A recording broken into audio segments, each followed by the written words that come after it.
Lettre ouverte aux amnésiques qui redécouvrent aujourd'hui les droits qu'ils ont jadis reniés. J'ai gardé le silence pendant des années, par dignité, par respect pour ma famille et mon pays.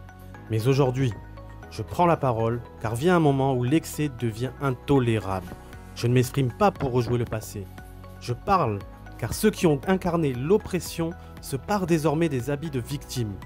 Ceux-là même qui ont bâti et défendu un système brutal, injuste, humiliant, cherchent à faire oublier les crimes dont ils ont été les architectes. Cette inversion des rôles est indécente. Je refuse de regarder sans rien dire ceux qui, après avoir broyé tant de vies, cherchent à s'absoudre en travestissant leur passé. Moi, je n'ai rien oublié. Les faits, un règlement de compte institutionnalisé. En novembre 2019, j'ai été arrêté puis incarcéré, officiellement dans le cadre de l'opération Scorpion. En réalité, une vengeance politique, une purge ciblée. Alors que j'étais encore maire d'Akanda, j'ai reçu un appel de Nouridine Bongo Valentin. Il me convoque à son domicile, à la Palmeraie, devant Abdoul Hosseini. Il me demande une chose, lancer de fausses accusations contre mon frère, Brice Lacruche Alianga, l'accuser de trahison, fabriquer des témoignages, en somme, prêter main forte à leur règlement de compte. Ma réponse fut claire. Jamais je ne trahirai mon sang. Jamais je ne fourvoierai devant Dieu. 3 jours plus tard, j'étais arrêté, jeté en prison. Garde à vue prolongée, illégalement, détention préventive de 4 ans, sans procès, sans audience, sans défense. 4 ans d'oubli judiciaire au sein de l'annexe 1 de la prison centrale de Libreville. Une rengaine m'était assénée. Nono a dit « Si tu veux sortir, tu n'as qu'à charger ton frère ». D'autres, libérés entre-temps, ont choisi cette voie. Pas moi. Je sortirai tôt ou tard, comme j'y suis rentré, fidèle à mes valeurs. Derrière les murs, l'État Bongo face à moi. Je n'étais plus un homme, j'étais un otage, une monnaie d'échange pour faire plier mon frère, une cible à abattre pour avoir eu l'affront de tenir tête au fils de la bête. J'ai été enfermé dans une cellule de 6 mètres carrés, sans lumière, sans sortie, isolé 24 sur 24, privé de soins, sans contact avec mes proches, ni même mon avocat. Traitement inhumain, traitement dégradant. Pas un seul juge, pas un seul interrogatoire, pas un seul recours. Mes droits élémentaires ont été piétinés, droit à la défense, aux visites, à la santé. Pendant 3 ans, je n'ai pas revu mon frère. Pendant 4 ans, je n'ai vu personne. Hypocrisie. Les bourreaux pleurent aujourd'hui. Ceux qui m'ont fait ça se plaignent aujourd'hui. Ils parlent de traitement de chien.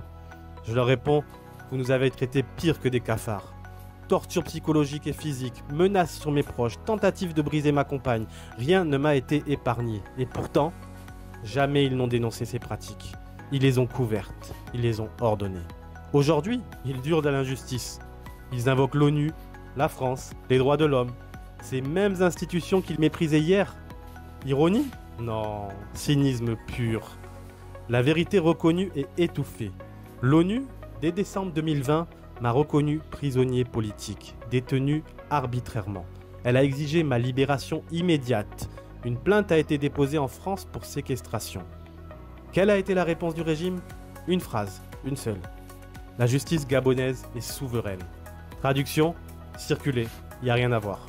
Même Ali Bongo dans Jeune Afrique a validé cette ligne. Aujourd'hui, ces mêmes hommes viennent quémander la clémence de la justice internationale. Qui se moque de qui? Derrière mon calvaire, des vies brisées. Ma mère, victime de 2 AVC sous le choc de l'incarcération de ses 2 uniques enfants, est aujourd'hui handicapée. J'ai perdu la vue pendant des années d'isolement, avant que l'intervention consulaire permette enfin un traitement. Mon frère, atteint d'un cancer, était donné pour mort. Et, sans l'intervention du président Oligui Nguema, en effet, la mort aurait fait son œuvre, car tel était précisément le dessein que poursuivaient nos bourreaux. Je parle pour ceux qu'on a fait taire, je ne cherche pas à me venger. Je veux juste que la vérité soit dite et entendue, que les rôles ne soient pas inversés. Que la communauté nationale et internationale sache ceux qui crient aujourd'hui ont fait taire hier. Ils n'ont pas défendu la justice, ils l'ont étranglée. Ils n'ont pas défendu les droits de l'homme, ils les ont piétinés. Ils n'ont pas subi l'arbitraire, ils l'ont mis en place et l'ont consolidé. Ils n'ont pas protégé la liberté, ils l'ont enchaînée. Ils n'ont pas réparé les injustices, ils les ont perpétuées. Et maintenant, ils n'honorent pas la vérité, ils la travestissent.